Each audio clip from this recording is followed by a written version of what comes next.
Manish Gupta market expert इस समय हमारे साथ मौजूद है। मनीष जी, किस तरीके से आप देख रहे हैं इस पूरे बजट को, क्योंकि लोगों को उम्मीद थी कि कम से कम 10 लाख तक का तो रिबेट मिल ही जाएगा, लेकिन ये तो बड़ा तोहफा मोदी सरकार की तरफ से दिया गया। नहीं, देखिए, सुबह ही मैंने कहा था, ऑन रिकॉर्ड कहा था कि भाई 1 लाख तक की छूट तो मिलनी ही चाहिए, क्योंकि जहां आप 10 लाख तक के व्यक्ति को ईडब्ल्यूएस मानते हैं, इकोनॉमी वीकर मानते हैं, तो 1 लाख रुपए महीने पर टैक्स नहीं लगे। चाहे इसे दिल्ली का चुनाव कहें या इस मिथ को तोड़ना कि मोदी सरकार कुछ देती नहीं है, इस बार इतना दिया है कि मिडिल क्लास अगले 4 साल तक मांगेगा ही नहीं। इतना बड़ा रिलैक्स इनकम टैक्स की हिस्ट्री में 1961 से लेके आज तक कभी नहीं मिला, इतना वॉल्यूम में डिडक्शन मिला हो। 12 लाख तक छूट का मतलब यह है कि 1 लाख रुपए तक आपको कोई टैक्स नहीं देना। और एक बड़ी बात बता देता हूं, जिस तरह उन्होंने कहा है ना कि दंड की जगह न्याय पर बात होगी, इसका मतलब है आने वाले जो नया टैक्स बिल आएगा उसमें पेनल्टीज भी घटेंगी, ताकि लोग टैक्स से डरे नहीं और टैक्स पे करके खत्म करें मामले को। अब देखिए, जिस तरीके से टैक्स बच रहा है, इसका मतलब ये होगा लोगों के हाथ में 50 से 70-80 हजार रुपए अगर इनकम टैक्स वाले जो उनके टीडीएस में चले जाते थे वो अगर हाथ में आएंगे, इसका रिजल्ट ये होगा कि सीधे सीधे शेयर मार्केट उछाल मारेगा। आप देख लीजिए, अगले शेयर जो शेयर मार्केट शुरू होगा अगले दिन सोमवार को, तो आप कम से कम 1500 से 2000 पॉइंट की बढ़त मानिए, और ये रैली लगातार चलेगी। आप समझिए जिस तरीके से उन्होंने कई जगह से आया। अच्छा मनीष सर, अगर मार्केट की बात करें तो इन दिनों जो ट्रेंड है वो बहुत ज्यादा बुरा हाल रहा है, और XIRR मैंने देखा है लगभग 30% से वो 7-8% तक पहुंचता रहा है। अब जाहिर है ये जो बड़े ऐलान किए गए हैं और खास तौर पर काफी जगह पर रिबेट दिया गया है सरकार की तरफ से, मार्केट का ट्रेंड क्या ऊपर बढ़ता हुआ आपको नजर आ रहा है आने वाले दिनों में? अगले 15 दिन तक मार्केट लगातार चढ़ता चलेगा। आप बात को समझिए, पिछले दिनों में जो मार्केट गिरा है वो इसलिए नहीं गिरा कि भारत के बिजनेस में कोई कॉन्फिडेंस में कमी थी या इंडियन इन्वेस्टर कोई घबरा रहे थे, नहीं। बात ये थी कि ट्रंप के आने के बाद जब उन्होंने ये घोषणा की कि we will make the America great again, तो जो फॉरेन इन्वेस्टर्स थे वो अमेरिका की तरफ जा रहे थे, और जो वो जा रहे थे उस शेयर को Indian corporates, Indian mutual fund खरीद रहे थे। इसका नतीजा ये था कि मार्केट लगातार वोलेटाइल हो रहा था, वो बेच रहे थे, हम खरीद रहे थे, हम मतलब इंडियन पीपल। और अब ये रैली और चलेगी कि वो जितना बेचेंगे उससे ज्यादा हम लोग खरीदेंगे। तो जो पहले का ट्रेंड था वो भी भारत के लिए कोई खतरे की बात नहीं थी। बात ये थी कि अब देश का पैसा और देश में रहेगा, और ये बेटर है। मैं समझता हूं अच्छे दिन आने वाले हैं। अगर हम ये बात आज बोलते हैं तो मेरे ख्याल से अब सार्थक सिद्ध होने वाली है। और देखिए, जिस तरीके से टीडीएस की लिमिट उन्होंने बढ़ा दी और इनकम टैक्स की लिमिट बढ़ा दी, मोदी सरकार ने इसमें कई निशाने साध लिए हैं। पहली बात तो आप ये समझ लीजिए कि जैसे ही उन्होंने इनकम टैक्स की ये लिमिट बढ़ाई, 12 लाख तक टैक्स नहीं, तो जिन लोगों की इनकम 18-17 लाख थी और जो सेल्फ एम्प्लॉयड थे वो खर्चा डाल के 8-10 लाख की इनकम दिखाते थे, अब उन्हें अपना टर्नओवर 20 लाख से ऊपर ले जाना पड़ेगा। इसका मतलब है कि जीएसटी में उन्हें रजिस्ट्रेशन कराना ही पड़ेगा। सरकार का जो टारगेट है कि डायरेक्ट टैक्स से बदलकर इनडायरेक्ट में जाना, यानी धीरे धीरे धीरे ये डायरेक्ट टैक्स को घटाकर इनडायरेक्ट टैक्स की तरफ शिफ्ट कर रहे हैं। उसका पहला ये इरादा है 12 लाख तक की इनकम छूट फ्री। इसका मतलब मैं लगाता हूं अगले 3 सालों में ये इस इनकम को 20 लाख तक कर सकते हैं, ताकि जो भी चाहे अपनी इनकम दिखाए। इसका एक रिजल्ट ये होगा कि जीएसटी कलेक्शन बढ़ेगा। दूसरा रिजल्ट ये होगा कि इससे देश की जीडीपी में बहुत डेवलपमेंट होगा। जो हमारी कैश की इकोनॉमी चल रही थी वो चेक की इकोनॉमी में कन्वर्ट हो जाएगी। बिल्कुल। इसका नतीजा ये होगा कि जीडीपी जो टारगेट कर रहे हैं कि हमें टॉप 3rd इकोनॉमी बनना है, हम टॉप 2nd इकोनॉमी बन सकते हैं। बिल्कुल। और मुझे लगता है इसीलिए मनीष जी फोकस किया गया। लेकिन फॉरेन डायरेक्ट इन्वेस्टमेंट, उससे आप कैसे देख रहे हैं? क्योंकि स्वास्थ्य बीमा कंपनी पर ये लागू होता है, तो जाहिर है देश में जो उपकरण है वो भी अलग तरीके के आएंगे, जो कि 74% से स्वैप किया गया है।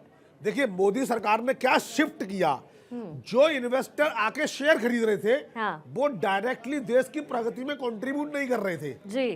उन्होंने कहा आप इंश्योरेंस में आओ, पूरा पैसा अपना लेके आओ, कंट्रोल सरकार का रहेगा।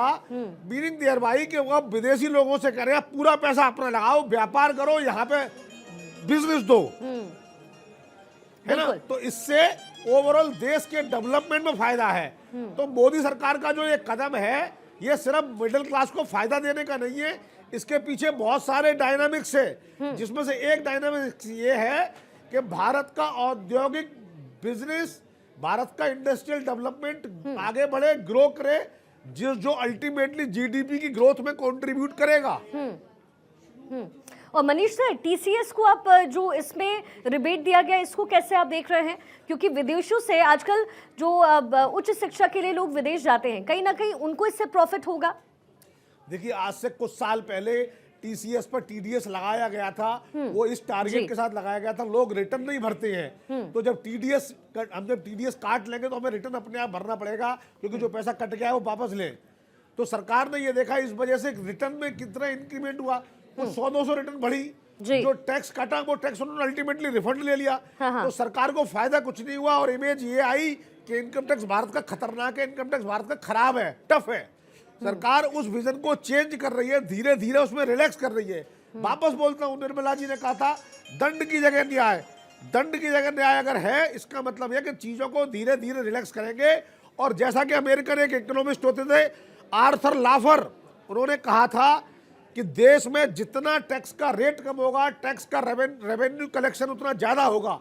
इसीलिए शायद उस चीज को फॉलो करते हुए मोदी सरकार ने इस बार टैक्स रेट काफी कम कर दिया। मैं जरा आम लोगों की भाषा में आपसे पूछूं कि जिसकी सैलरी 13 लाख रुपए है, यानी 12+1, उसको कितने % टैक्स भरने पड़ेंगे?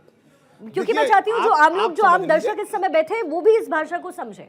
इसमें थोड़ा सा डायनामिक्स है, इसमें थोड़ा सा डायनामिक्स ये है कि भाई नॉर्मल जो टैक्स स्लैब है वो 4 लाख है, जो पहले 2.5 लाख था वो 4 लाख है। तो 4 लाख से उसके हिसाब से जो स्लैब है वहां चलना है आपको। अगर 12 लाख से ऊपर आपकी इनकम है तो आपको टैक्स देना पड़ेगा। उसके लिए जो आपकी बेसिक बनाई हो 0 से 4, 4 से 8, 8 से 12 और 16, उस तरीके टैक्स स्लैब में चलना पड़ेगा।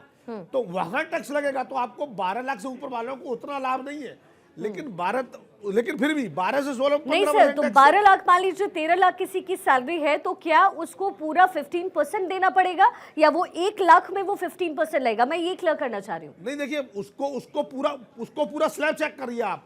उसका जो पूरा स्लैब है, पहले 0 से 4 एग्जाम, 4 से 8 पर जो 5%, और 8 से 12 10% जो भी स्लैब है, वो स्लैब के हिसाब से कैलकुलेट होगा।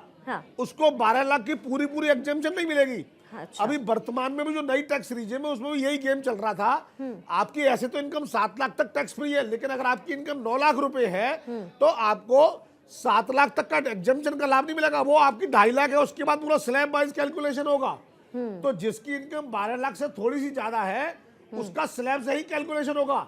लेकिन फिर भी रियल मिडिल क्लास को जो 1 लाख तक की इनकम आता है, उसको बहुत बड़ा लाभ हो गया। बिल्कुल, यानी जो पहले जो रूल रेगुलेशंस थे वैसे ही रहेंगे जो टैक्स कैलकुलेशन के लिए है, लेकिन ये जो बड़ा रिबेट है वो 12 लाख तक की आय के लोगों के लिए है। उन्हें 1 भी रुपए टैक्स में नहीं भरने पड़ेंगे, है ना मनीष सर? यही कह रहे हैं। बिल्कुल ठीक बात है, लेकिन इसके अलावा भी एक बात है, 12 से 16 का जो टैक्स रेट है वो भी कम है, 16 से 20 का भी कम है, 20 से 24 का भी कम है। आप देखिए, जिसको 22 लाख की इनकम देनी होती थी वो 30% टैक्स स्लैब में था, अब वो 25% स्लैब में आ गया। तो टैक्स स्लैब हर जगह कम हुआ है। ऐसा कोई भी व्यक्ति नहीं होगा पूरे देश में जिसको इस बार के टैक्स के प्रपोजल से लाभ ना हो। तो सही मायनों में मध्यम वर्ग में हर व्यक्ति को लाभ दिया गया है। इसमें तो बल्कि उच्च वर्ग में भी जो लोग हैं उनको भी लाभ होगा। बिल्कुल। अच्छा, मार्केट के ट्रेंड की भी हम मनीष से लगातार बात कर रहे थे। एफडीआई इन्वेस्टमेंट की बात हो गई, टैक्स रिजीम्स की बात हो गई, जो एक बड़ा रिबेट दिया गया है उसकी बात हो गई। इसके साथ ही टीडीएस और टीसीएस को लेकर के बड़ा बदलाव किया गया है। आपने वैसे पहले भी बताया कि मार्केट जो है अब एक्सपोनेंशियली आगे बढ़ता जाएगा। एक और बात जी, इसके अलावा उन्होंने सीनियर सिटीजन को जो लाभ दिए है ना जी, सीनियर सिटीजन को जो लाभ दिए हैं, उस लाभ का बड़ा बेनिफिट हो रहा है। सीनियर सिटीजन को लाभ मिलने का एडवांटेज ये है कि अब वो ज्यादा पैसा इन्वेस्ट करेंगे। सीनियर सिटीजन के पास कोई लाइफ स्टाइल में खर्च करने का इंटरेस्ट नहीं होता, उसे सिर्फ पैसा बचाना होता है, अपना पैसा खर्च नहीं करना होता है, उसे इन्वेस्ट करना होता है।